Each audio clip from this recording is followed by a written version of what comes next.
Best food ಯಾವ್ದು ತೊಗೋಬೋದು ಅಂತ.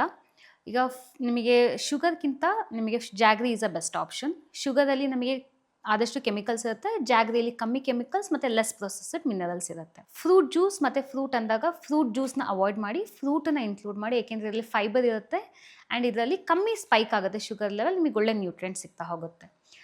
ನಿಮಗೆ ನೆಕ್ಸ್ಟ್ ನಿಮಗೆ ಈಗ ಮೈದಾ ಅಥವಾ ಕಂಪ್ಲೀಟ್ಲಿ ವೀಟ್ ಆಟಕ್ಕಿಂತ ಮಲ್ಟಿಗ್ರೇನ್ ಆಟ ಅಥವಾ ಮಿಲ್ಲೆಟ್ಸ್ ಆಟ ಯೂಸ್ ಮಾಡೋದ್ರಿಂದ ನಿಮಗೆ ಅಲ್ಲೂ ಸಹ ಎಕ್ಸ್ಟ್ರಾ ಬೆನಿಫಿಟ್, ಏಕೆಂದರೆ ಇದೆಲ್ಲ ನಿಧಾನಕ್ಕೆ ಡೈಜೆಸ್ಟ್ ಆಗ್ತಾ ಹೋಗುತ್ತೆ, ಜಾಸ್ತಿ ಮಿನರಲ್ಸ್ ಇರುತ್ತೆ ನಮಗೆ ಅಥವಾ ವೈಟಮಿನ್ಸ್ ಇರುತ್ತೆ.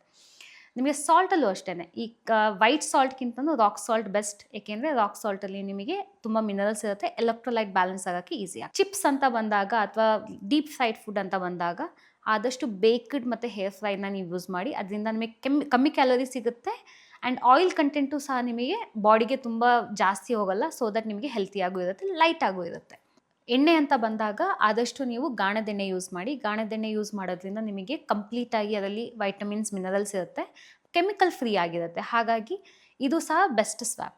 ಹಾಗಾಗಿ ನೀವು ಒಂದು ದಿನಕ್ಕೆ ತುಂಬ ಎಣ್ಣೆ ಯೂಸ್ ಮಾಡೋದಕ್ಕಿಂತ ರಿಫೈನ್ಡ್ ಆಯಿಲ್ ಸ್ವಲ್ಪ ಕಾಸ್ಟ್ಲಿ ಆದರೂ ಗಾಣದೆಣ್ಣೆ ಯೂಸ್ ಮಾಡೋದ್ರಿಂದ ನಿಮಗೆ ಆದಷ್ಟು ಹೆಲ್ತಿಯಾಗಿರ್ತೀರ, ಏನೂ ಕಾಂಪ್ಲಿಕೇಶನ್ಸ್ ಬರಲ್ಲ.